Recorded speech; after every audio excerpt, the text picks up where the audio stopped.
오늘은 지난주에 이어서 신정현 선생님과 다른 주제로 이야기를 나눠보려고 해요. 사실 제가 정현쌤을 초대하려고 했던 거는 저희가 코로나 때문에 한참 콘텐츠 업로드를 쉬었잖아요. 많은 일상의 요소들에서 제약이 생기고 있는데 공부하는 학생들이 어떨까, 너무 힘들지 않을까 이런 생각을 많이 했어요. 정현쌤은 예과는 대면 수업으로 그쵸. 관악 캠퍼스에서 뭔가 캠퍼스 라이프를 즐기고 본과 1학년 때부터 다 그쵸. 비대면 수업이 된 거잖아요. 네네. 근데 사실 본과 수업을 비대면으로 한다는 게 저는 좀 상상이 안 됐거든요. 네네네. 오늘은 네네. 좀 그런 얘기를 나눠보려고 합니다.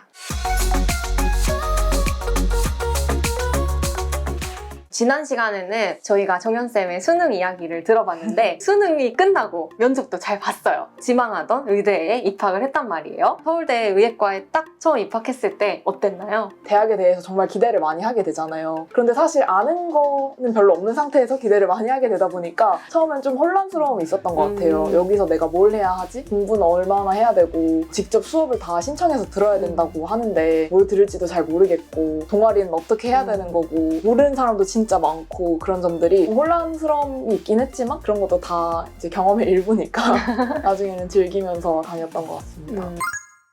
대학 생활에 뭐 특별히 기대했던 뭐 그런 게 있었어요? 저는 대학에 가면 여행을 진짜 많이 다녀보고 싶었어요. 그래서 예과 때 여행을 원 없이 다녔던 것 같아요. 어떤 나라 갔었는지 물어봐도 돼요? 네, 저는 친구들이랑 같이 유럽도 갔었고 가장 기억에 남는 거는 한나 선생님도 영국에 잠깐 사셨다고 들었는데 저도 예과 2학년 여름 때 런던 한 달 살기를 했었어요. 런던에서? 네, 그래서 거기에 있는 LSE 아시죠? 거기 기숙사를 신청을 하면 비교적 싸게 1인실을 구할 수가 있어서 학생들 여름에 집 갔을 때 그 빈 기숙사에서 한 달 살기를 했던 게 가장 기억에 남는 여행인 것 같습니다. LSE는 제가 다닌 학교 근처이기도 한데 완전 시내 중심에 있잖아요. 네네네. 대형 박물관도 엄청 가깝고 맞아요, 되게 가까워요. 다 걸어서 다닐 수 있고 너무 좋은 시간이었어요. 알차게 예과를 참 잘 보낸 것 같아요. 저는 예과 때 맨날 놀긴 한 것 같은데 한나 선생님도 공사도 많이 다니시고 방학 때 부지런히 갔었죠. 네. 여행도 많이 하고 예과에서 친구들도 많이 사귀고 했는데 동아리 활동도 한 게 있나요? 의대 안에 동아리가 되게 발달이 잘 되어 있어서 맞아요. 저는 그중에서 농구반 활동을 되게 열심히 했었어요. 그래서 선수로 농구도 열심히 배우고 대회도 나가고 그러면서 좋은 기억들도 많이 가지고 있고요. 그리고 관악에 있는 동아리 중에서도 여자 농구 동아리가 있었어요. 그래서 거기서 또 농구를 많이 하고 그리고 휴먼섭 SNU라고 인터뷰를 하는 동아리가 있어서 거기서 번역으로 활동을 하면서 한글 인터뷰를 영어로 번역을 해서 페이스북이나 인스타그램에 올리는 활동을 했었어요. 되게 의미 있는 활동들을 많이 한 것 같아요. 그리고 운동도 열심히 하고. 예과는 사실 되게 즐거운 시간이잖아요? 그러면 이제 본과생이 되었어요. 정현쌤은 본과 기대가 있었나요? 1월 1일이 지나고 1월 2일부터가 되면 고락 OT를 하게 되잖아요. 첫 해 시작을 그렇게 고락 OT로 열고 그다음에 동아리별로 해주는 해부학 OT 듣고 이러면서 본과에 대한 감을 조금씩 찾을 수가 있었는데 그런 것들을 하면서는 공부가 되게 어렵고 양이 많은데 잘할 수 있을까? 이런 걱정이 되게 많이 됐던 것 같아요. 그런 걱정들을 하면서 하루하루 지내고 있던 와중에 코로나가 발생을 해서 생활이 완전히 달라졌고 학교도 몇 주 동안 개강이 미뤄지고 그런 혼란스러움이 조금 있었어요. 처음부터 딱 전환된 게 아니고 미뤄졌었군요, 개강이? 네, 몇 주 동안 개강이 미뤄져서 수업을 안 하는 상태로 있다가 결국엔 이론 강의랑 원래 해부학 강의를 동시에 나가잖아요. 오전에는 이론 듣고 오후에는 해부 실습을 하죠. 근데 저희는 이론을 먼저 다 듣고 해부를 몰아서 그 뒤에 그러니까 오전, 오후 다 강의를 듣고? 네네. 그런 식으로 수업을 했었어서 그게 어떻게 보면 미리 다 배우고 하는 거니까 장점이 있다고 볼 수는 있지만 또 그때그때 배운 내용을 확인하고 이런 시스템이었는데 원래는 많이 달라져서 저희가 또 첫 해다 보니까 시스템 같은 것들을 만드는데도 시간이 걸려서 정말 쉽지 않았을 것 같아요.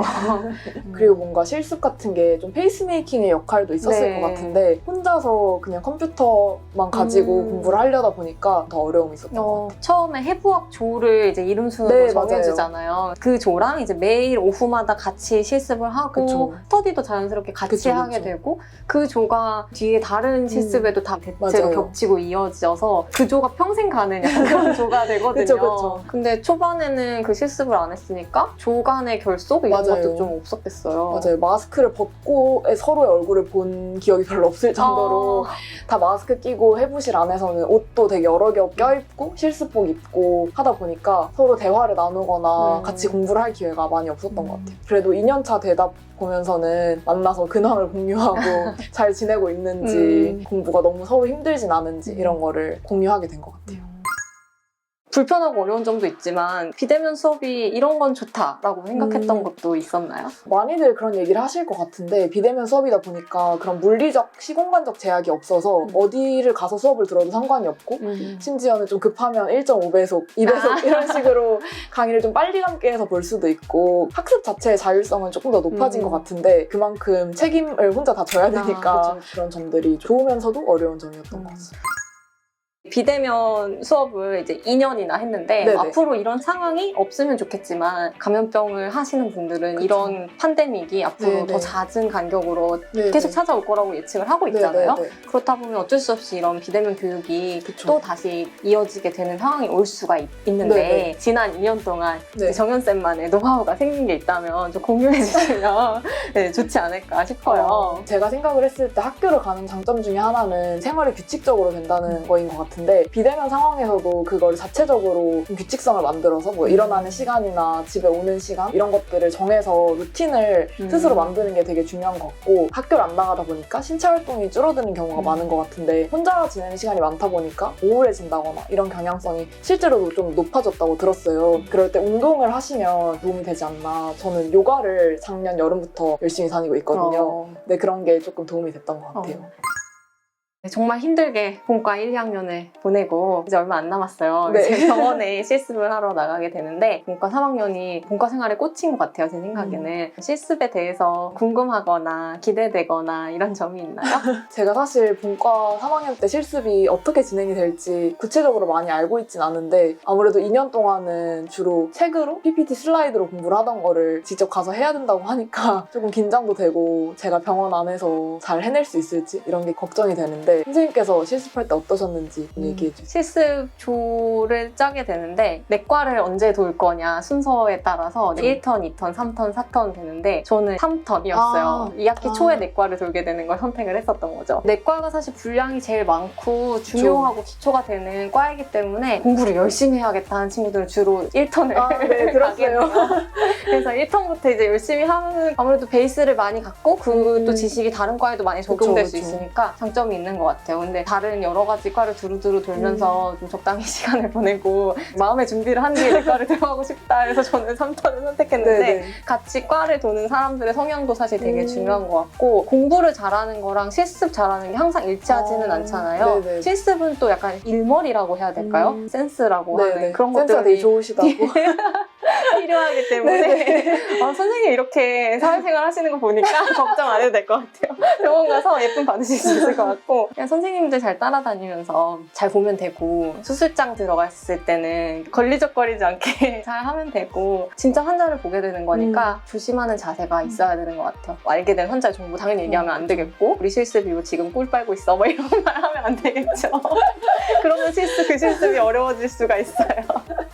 항상 겸손한 자세로 열심히 배우려는 자세로 하면 하나라도 더 알려주시려고 하고 사실 병원 실습 때 학생이 왕이에요. 왜냐면 돈을 내고 오시는 분들이기 때문에 교수님들도 학생들에게 하나라도 더 알려주시고 보여주시려고 하시고 또 학생 선생님들이 오시면은 분위기가 좋아지기 때문에 되게 분위기가 부드러워지는 게 있거든요. 그리고 실제로 공부했던 케이스들을 적용하게 되니까 또 기억에 더 잘 남더라고요. 본격적으로 국시 기출 문제들을 열심히 보면서 케이스 공부를 같이 하면은 도움이 될 것 같아요. 그리고 저희 병원 특성상 어려운 질환으로 오랫동안 병원 다니시는 분들이 많아서 다 아시거든요. 누가 인턴이고 누가 학생이고 이런 거 다 아세요. 오래 다니신 분들은 대학병원이 교육을 하는 기관이라는 것에 대한 이해도 있으시기 때문에 무례하게만 안 하면은 이제 학생들이 배우려고 하는 거에 대해서도 의학 발전에 내가 도움을 줄 수 있는 거다 이렇게 생각하시는 분들도 있어서 인간 대 인간으로 서로 존중하고 또 배우고 좋은 관계로 잘 지내면 될 것 같아요. 근데 선생님 잘하실 것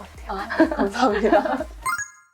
본과 실습도 잘 마치고 이제 국시도 보고 의사 될 날이 진짜 얼마 안 남았거든요. 금방 의사가 되실 거란 말이죠. 어떤 의사가 되고 싶나요? 제가 어떤 의사가 될지 아직 정해진 바가 없기 때문에 어떤 전공에서 어떤 일을 하고 살지 정해진 바가 없기 때문에 막막한 것도 있지만 궁극적으로는 제가 만나게 되는 환자들한테 조금 더 건강한 삶을 살 수 있게 도움을 주는 삶을 살고 싶고 그런 일을 하면서 저도 행복하고 싶다는 생각을 많이 했어요. 제가 일을 즐길 수 있는 의사가 됐으면 좋겠고 세상의 불공평함들 아직 건강권 같은 것도 모두가 누리고 있는 게 아닌 그렇죠. 상황이 많잖아요. 그래서 그런 것들도 의사로서 뭔가 할 수 있는 일이 분명히 있을 것 같은데 여력이 된 한에서 조금씩 하면서 세상에 좋은 영향력을 미칠 수 있는 의사가 되고 싶어요. 유튜브 컨텐츠 촬영을 해보셨는데 어떠셨는지 소감을 한번 여쭤볼게요. 이런 촬영을 해보는 게 처음이었는데 소문으로만 들었던 선생님의 채널에 직접 나올 수 있어서 되게 영광이었고 제가 뱉은 말들을 잘 지키면서 살아갈 수 있게 열심히 살겠습니다. 오랫동안 그 꿈을 그리는 사람은 그 꿈을 닮아간다. 제가 참 좋아하는 말인데 그 꿈을 실현하는 좋은 방법이 이렇게 뱉고 다니는 거인 것 같아요. 저도 뭔가 해야겠다 생각되면 여기저기 막 말하고 다니거든요. 이거는 또 영상으로 계속 남을 거니까요.